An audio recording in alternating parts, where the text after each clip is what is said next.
Welcome back. You're listening to Get Real with Bob and Stacey. You're joining us for our Leaders and Legends segment, and our guest is Peter Green. He's a brain cancer survivor and author of the book My Cancer Journey, and he also founded WorkoutThroughCancer.com. Welcome to the show, Peter. Thank you, Bob. I appreciate you guys having me on. So I want to give everybody some background on Peter. He is from Westport, Connecticut originally. After attending Seattle University, he spent 2 years with the Peace Corps in West Africa, then launched a successful career in print and digital media with McGraw-Hill, institutional investor, and Weather.com. He's back living in his hometown with his wife Mary and 2 dogs, Max and Louie. He's also the proud father of a now-grown son, Benjamin. As Bob mentioned, he is the author of My Cancer Journey, From Discovery to Recovery, and his recently launched business, Workout Through Cancer. Thanks again. Tell us a little bit about My Cancer Journey, your story. Thanks, Stacey. So My Cancer Journey, I was diagnosed with brain cancer in 2005. So the good news is it's 13 years later, and I'm still here. When I was diagnosed with my brain cancer, it was obviously a very scary moment for me and my family. But 13 years later, post-treatment and getting back into my life, I finally left a career in my digital media world. And it was at that time I said to my wife, I can't keep doing what I've been doing. And I really felt compelled to write my book, My Cancer Journey, because I wanted to share the exercises that I developed in 2005 with those that were going through their own cancer journeys. And really, because these are the exercises that I strongly believe, along with the great doctors at Sloan, allowed me to survive my cancer and to still be here today. But once I started to write the book about the exercises, all the emotions I really think I withheld and, post-cancer and just went back to my life came rushing back into me about the discovery of my disease, transitioning from one world into being a cancer patient, the effects personally on my life, my family's life, my son's life. And so it just became a much larger project, which hopefully also is a compelling for people, both, cancer, going through their treatment, post-treatment, and family members, because it's all those feelings and emotions that happen once you hear the words, we found something. So that's where the book came from. And then from the book, I also then, launched my business and just took it to the next step. Wow. So we were talking before our interview today. I have a friend that was recently diagnosed with cancer. She's a runner. And even through her treatment, she's typically running, not every day because sometimes she's just wiped out. But she told me she was burning something like, it was like an astronomical number, 4,000 calories a day because of like the medications and stuff. Like, Sure. Is it good to work out still when you have all these different kind of chemicals inside you?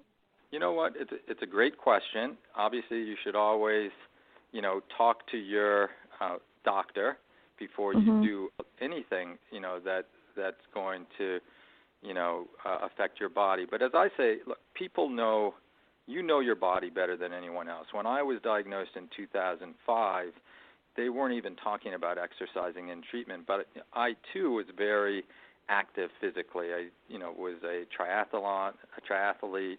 And I knew when I came home, being a single dad, that when I came home from my first chemotherapy, which, again, I was in a clinical trial, it was very intensive chemotherapy. They'd keep me in the hospital for 4 days, making sure that actually the chemotherapy didn't damage my kidneys. That's what they were very concerned about. But when I came home, I literally collapsed on my couch for around 12 hours. But I knew I had to move, and that's where the start of these exercises came from, where, I said, I got to do something. I got to move my body. And, laying down, I lowered myself down onto the floor, and I just started to do a stretch.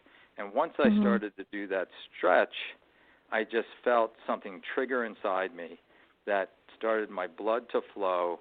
And from there I built up other exercises, very core meditative, that I could do in my home, which is really critical. But regarding your friend, I would say, what your body can do, whether now they say actually chemotherapy works better for people if they exercise while in treatment. It actually runs through your system better. So I can't speak to the medical specifics regarding what she's burning, but if it makes her feel both physically and, more importantly, mentally strong, what she's always been doing and loved, I would think that's a positive aspect of what she's doing. Wow, interesting. So you have this other business, Workout Through Cancer. Yep. How do you deliver that? Like, can somebody in California do that? Absolutely. So like I said, from the book came the business, because as I was writing this, and I've never done this before. I really don't consider myself a writer. I'm more of a storyteller. And in addition, launching a business. And so I said, not only did I do, in the book I describe the exercises. We have pictures of me doing them and describing the benefits of them, because in writing the book I work with my medical advisory team, and so they've been qualified. They're actually oncologist approved. One of the things so I started to think, what? Why wouldn't I also build a company that provides the tools, the equipment that people can use in order to do these exercises? And so I, over the past year, went through all the different processes of launching my company. It's an LLC. And really what we do, we built out a site that provides what we call our fitness pack. And it is where people can come into the site and purchase a fitness pack that can be delivered to someone who is going through their cancer treatment. And in the kit, we call it, there's a yoga mat, there is a 4-pound weight ball, a 2-pound Pilates ball, 2 different stretch bands, and a squeeze ball. And when you think about it, people going through cancer, your friend, very much so, come in different stages, right? Some are stage 2, stage 3, stage 4, even stage 5. And so these exercises are very adaptive. They can be done sitting up. They can be done laying down. And the real purpose is to do something to keep your body active, both physically and mentally, to do this. And so when I look at these exercises, they did 3 specific things for me, and I'm convinced they will do for others. First, physically, they will keep you stronger as you go through your treatment. That is for sure, and very important. Second, they will give you a sense of control. When people are going through cancer, often they feel a lack of control. The doctors, they just look at the doctors, and typically there's more than one, and they feel a lack of control. These exercises gave me a sense of control. Now I saw myself literally as part of my treatment, along with the great doctors. I was participating in it. And third, and most important, they kept my family, my friends, my 10-year-old son's world from imploding, because they saw I was engaged and I was determined not to let this defeat me.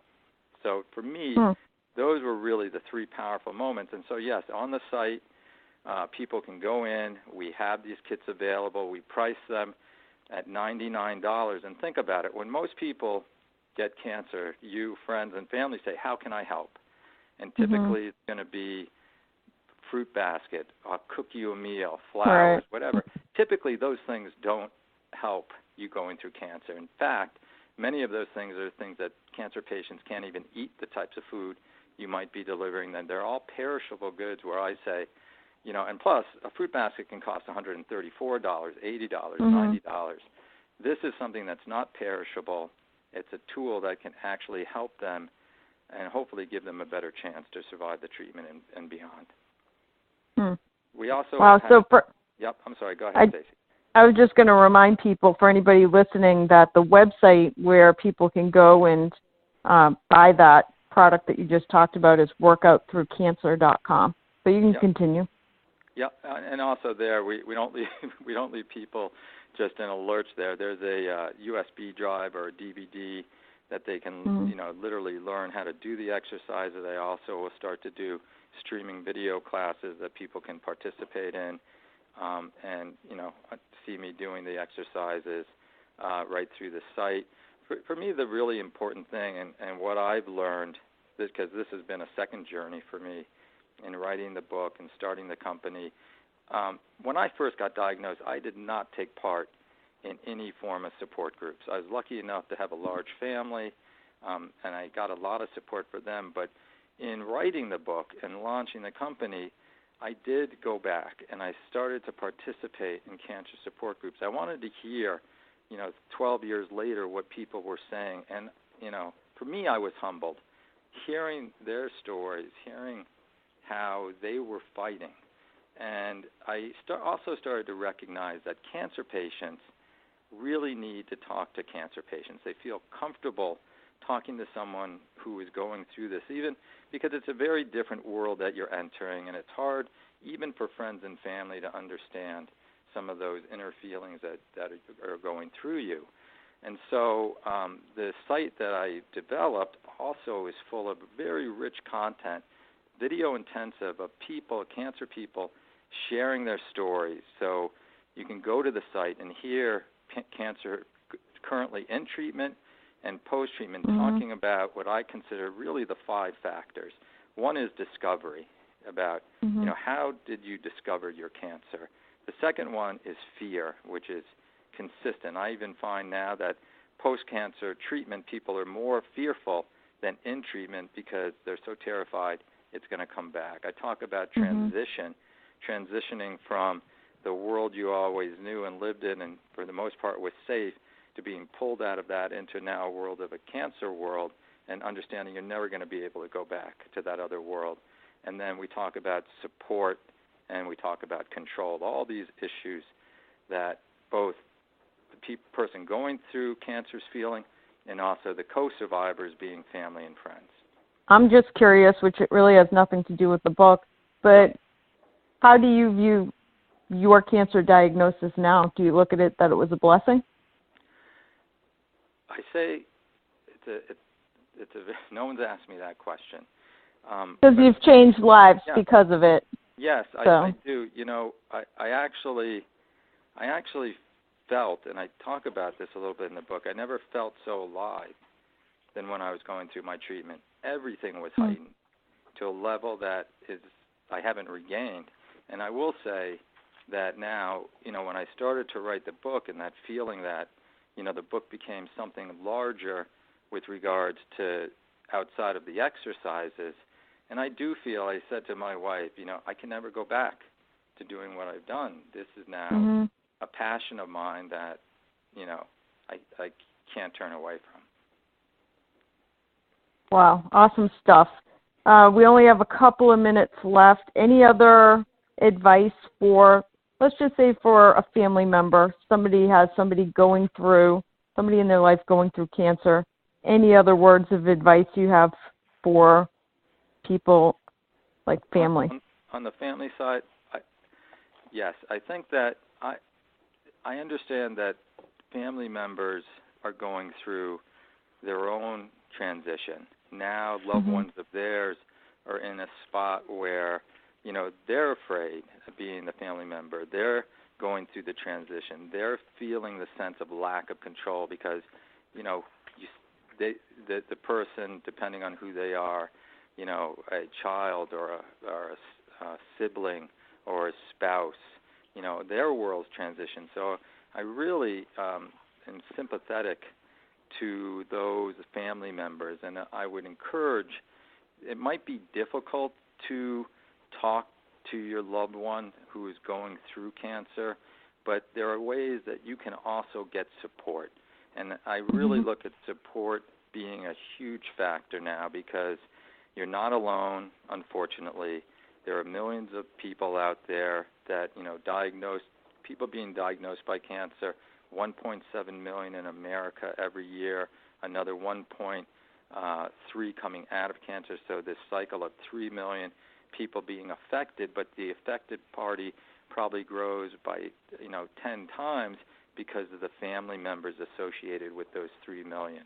And so unfortunately it is a epidemic proportion, and with that comes a huge amount of support. And I would say to family members to go slow, take care of yourself, understand that, those going through cancer are sometimes going to need support from the outside and not just from you. Right. Wow. Great stuff.